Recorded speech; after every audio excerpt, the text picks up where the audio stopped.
2022학년도 2학기 중간평가 과제물 시험에서 철학에 의해 교과목 제출 답안 아카이브 업로드 하도록 하겠습니다. 성적은 29점을 받았어요.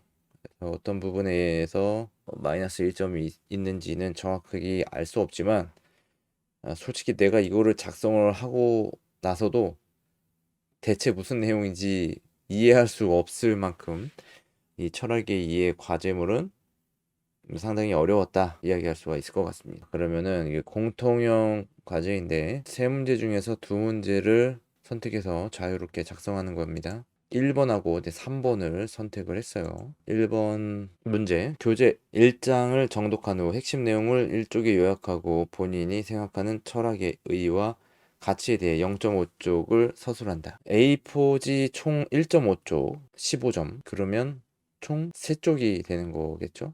문제가 두 문제니까. 그러면 먼저 답을 읽어보면, 자, 우리는 사회 속에서 어떤 문제를 해결하기 위한 방법을 찾아내기 위해 인생에 관해 묻는다. 우리는 자신에 관해 묻는 과정에서 변화를 경험하게 되고 그것이 우리의 인생을 건강하게 만들어주는 것이라고 깨달으며 철학의 중요성을 인지한다. 그런데 철학적 사유는 문제의 근본까지 접근하려는 특성상 일상 속에서 경험하는 일을 모두 처리하기가 어렵다. 왜냐하면 철학적 사유는 추상적인 개념이므로 어렵다. 또 일상은 철학적인 탐구를 할 시간이 없다. 그런데도 우리가 느끼는 문제를 해결하는 데는 단순한 상식과 추측만으로는 한계가 있으므로 철학적 사유가 있어야 한다. 역사적으로 인간적인 삶은 어려운 상황 속에서도 문제에 대해 근본적으로 숙고하고 냉정하게 판단하며 용기 있게 행동한 사람들을 통해 향상되었다. 우리의 삶은 문제를 해결해 나가는 데 있어서 언제나 철학과 관련이 있다. 따라서 철학에 대한 이해는 이미 우리의 생활과 의식 속에 자리 잡고 있으므로 학습을 통해 삶의 지혜들을 좀 더 체계화할 수 있다. 철학의 의미는 인간의 삶의 보존과 향상을 위한 지적 대응의 성격이다. 그래서 철학은 학문 활동과 연결된다. 철학과 학문 활동은 인간이 문제 상황에 대응하기 위해 이성적이고 창조적으로 행동하면서 시작되었다. 다만 인간은 신적 존재가 아닌 만큼 완전 무결하지 않은 중간적 존재이다. 인간은 중간적 존재로서 문제를 해결하기 위해 지식 또는 지혜를 사용하였다. 지식은 인간의 삶을 보존하기 위한 본질이며 필연적 요소이다. 이러한 과정에서 철학의 어원은 지혜에 대한 사랑이라는 말로 유래되었다. 철학은 오늘날 지식이 개별과학으로 분화되어 고전 그리스 시대에 맞는 것으로 보인다. 그러나 개별과학은 언제나 인간 삶의 보존을 위한 지혜와 지식으로 귀결되지 않으므로 또 다른 문제들을 발생시킨다. 따라서 철학은 개별과학의 부족한 부분을 근본적인 관점에서 해결하는 고전적인 지위가 있다. 그렇지만 철학의 위상이 개별과학을 포괄할 수 있다고 하더라도 모든 것을 해결할 수는 없다. 즉 사회에서 회사가 있고 경영진이 있으며 실무부서가 있어서 운영되는 것처럼 고유한 역할을 한다는 점으로 철학과 개별과학의 관계를 이해할 수 있다. 철학사에서 전통적인 철학자들은 철학은 개별과학의 기본 개념을 명확하게 하는 등 종합적이고 총체적인 보편학으로 설명한다. 철학은 개별과학이 다루는 목적 그 자체를 연구 대상으로 한다. 철학의 연구 대상은 존재론, 인식론, 가치론으로 나눌 수 있다.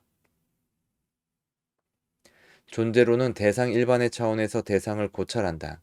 존재론은 우리가 지칭할 수 있는 모든 것, 즉 세계라 칭하는 존재자 일체를 다룬다. 우리는 세계라는 전체에서 삶에 영향을 받고 있으며 이런 측면에서 철학적 세계관을 형성해 간다. 인식론은 개별과학이 시행하는 인식 방법이 진리 인식인가에 대한 의문에 대해 철학이 총체적이고 비판적인 고찰을 수행한다. 인식론은 진리와 인식의 의미, 범위, 기준, 조건 등을 탐구하는 철학의 연구 영역이다. 가치론은 개별과학이 추구하는 가치보다 가치 그 자체 또는 가치 일반에 관해 탐구한다. 즉 가치로는 가치의 근원을 묻는 것이다. 철학의 연구 대상으로서 논리학을 포함할 수 있다. 한편 종교는 철학의 목적과 같은 역할을 한다고 생각할 수 있지만 철학이 문제 상황을 대하는 태도뿐 아니라 반성적 비판을 한다는 데에서 다르다. 철학은 삶의 문제들을 해결할 수 있도록 도와준다. 우리는 철학을 통해 새로운 경험을 하고 삶의 의미를 알게 한다. 철학의 가치는 우리에서 자기 성찰의 기회를 얻게 하며 가치 있는 사람이 되도록 만든다. 철학의 의의와 가치. 철학은 학습한 대로 누구나 인식하고 있는 생각이나 의식이다. 철학의 역사에서처럼 철학의 방법은 다양하다. 우리는 철학자들의 이론에 따라 그것이 진리인 것처럼 받아들이고 그러한 철학적 사상이나 사유를 따라야 한다고 쉽게 생각할 수 있다. 하지만 세상은 모든 사람에게 공통적이고 일관적인 철학을 강요할 수 없고 그렇다 하더라도 모든 인간이 받아들이는 것은 불가능하다. 앞서 배우고 말한 대로 철학은 누구에게나 있고 의식하고 있는 것이라면 세상은 온전히 합리적이어야 한다. 그러나 우리가 이렇게 철학을 해야 하며 진리를 추구하여 문제를 해결해 나가야 한다고 생각하는 것은 우리가 사는 세상이 늘 이상적인 사회는 아니라는 것을 의미한다. 이것은 무엇이 옳고 그르다고 판단할 수 없다는 것이다. 즉 옳다고 할 수 있으려면 옳지 않은 것이 있어야 하는데 옳고 그름의 기준은 사회적인 통념이나 그 사회의 사람들 인식 속에 있으므로 어디에서나 달라질 수 있는 것이다. 또한 옳은 것은 옳은 대로 맞고 그른 것은 그른 대로 맞는 것이다. 그러니 철학은 한 방향이나 특정한 목적으로 향하는 것이 아니다. 철학의 이론을 배우든 그렇지 않든 사람은 누구나 자신만의 철학을 통해 세상을 살아가므로 철학은 세상의 사람들만큼이나 많고 다양하다. 우리는 사람들과 필연적으로 관계하면서 살아가므로 상대방의 철학에 대해 이해하고 존중해야 한다. 철학의 가치가 어떤 특정한 상황에 대한 문제를 해결하는 데 유용하지만 사람들 각자가 가진 유일한 철학의 방식이 때로는 더 효과적인 대안이 될 수도 있다. 그러한 각자의 철학이 반드시 삶의 의미를 알게 하고 자기 성찰의 기회를 얻게 할 필요는 없다. 사람은 자기 성찰을 위한 철학을 하지 않더라도 혹은 의식하지 않더라도 그 정도를 알 수 없을 뿐 끊임없이 발전해 가고 있으며 존재하는 그 자체로 의미가 있다.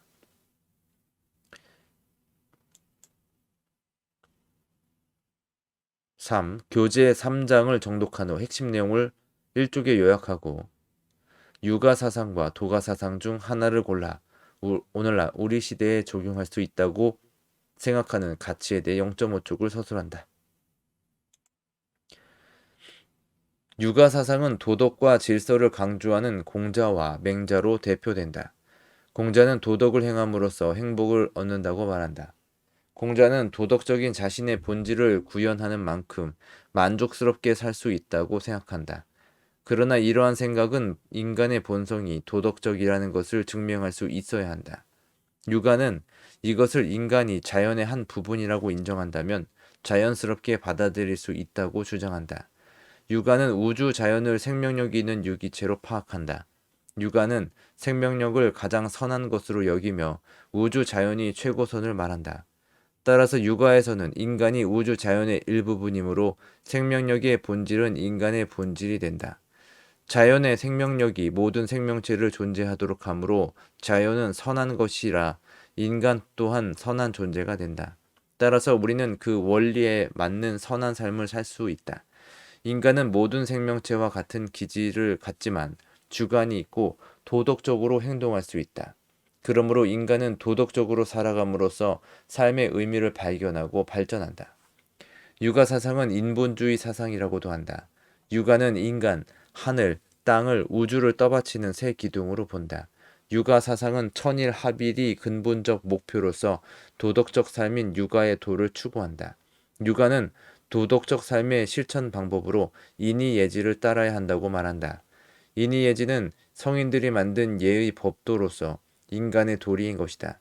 이러한 도덕적 행위는 성찰을 통해 행하는 것이 중요하지만 모든 사람이 스스로 성찰하기 어려운 것이 사실이다.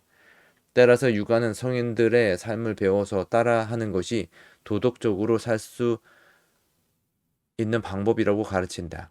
하지만 예의 법도는 시대상을 반영하므로 사회 경제적 상황에 맞게 변화해야 하지만 변화된 상황에 대응하지 못하고 기득권에 의해 비합리적인 질서를 합리화하는 등에 이용되었다. 즉 유가 사상은 오히려 백성을 억압하는 수단이 된 것이다. 도가 사상은 유가 사상에 문제가 있다는 것을 의식하는 것으로서 노자와 장자가 대표적이다. 도가 사상가들은 유가 사상이 성인들의 통찰력으로 도리를 찾아낸 것이 아닌 인위적으로 꾸며낸 것이라고 하며 인간이 우주의 중심이라는 주장에 대해서도 비판한다. 장자는 인간이 우주에 비교하면 아주 미미한 존재라고 말한다. 또 장자는 자연 일부로서 인간이 동물이나 사물과 똑같다고 보았다. 노자는 덕은 인간과 사물 모두에게 있고 하늘과 땅이 만물을 그냥 내버려 두는 만물 제동 사상을 말한다. 도가 사상은 인간이 문명을 마음대로 만들었으므로 오히려 본래 자연의 모습으로 되돌아가야 한다고 여긴다. 그러므로 도가 사상은 성인들이 가르친 지식을 버리고 인이 예지를 멀리하면 백성들에게 효심과 자애가 생긴다고 말한다. 따라서 인간은 우주에서 인간이 하찮은 존재라는 것을 알고 다른 존재자들과 평등하게 삶을 살아야 한다. 도가는 우주적 삶을 무의의 삶이라고 한다. 무의의 삶은 하지 않는 것이 아니라 인위적으로 하지 않는 것이다. 도가는 사람들이 집착하는 것에 의해 불행한 삶이 된다고 본다. 노자는 충족되지 않는 욕망 때문에 고통이 따르기 때문에 도덕적인 삶의 욕망에 집착하지 않아야 한다고 말한다. 노자는 무의의 삶을 물에 비유한다. 물은 어떤 형태로든 변하고 적응하며 무엇보다 아래로 흐르면서도 큰 바다가 되고 무거운 것을 들어올린다. 또 물은 식문을 통해 상승하여 만물을 성장하게 하는 이로운 것이다. 노자에 의하면 삶은 자신과 타자를 이롭게 하는 삶의 태도를 통해 우주적 관계 속에서 우주 그 자체로서 어울려야 한다. 그러나 사람은 무의의 삶을 위해서 수행과 실천을 통해 끊임없이 노력해야 한다. 장자는 수행자로서 무라일체의 경지에 이른 인간이 지인이자 진인이라고 한다. 인간은 집착에서 벗어나 어떤 목표에 얽매이지 않고 자유로운 욕망을 통해 발전할 수 있다. 도가에서 무의의 삶은 결국 자신을 새롭게 하는 자유인의 삶이다. 우리 사회는 주체자인 사람에 의해 변화하고 형태가 구성된다. 당시 사회가 변화하는 모습을 발견하기란 어렵지만 시간이 흘러서 문제가 생겼을 때 과거를 반추하면 무엇이 부족한지를 비교할 수 있다. 사실 여전히 과거와 다름없다고 할지라도 오늘날에 우리가 느끼는 공통적인 현상은 유가 사상에서 말하는 도덕적 삶이 백성들을 억압하고 고통을 주고 있는 상황과 다르지 않다.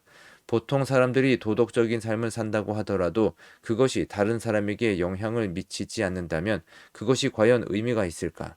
나만 도덕적으로 산다고 한다면 그것은 나 자신만 알고 타인은 생각하지 않는 것이라 할 수 있다.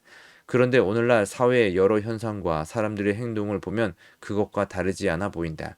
즉 나는 옳고 상대방은 틀렸다는 인식과 나의 우위로 타인을 가르치거나 지시하는 일들이 비일비재하다.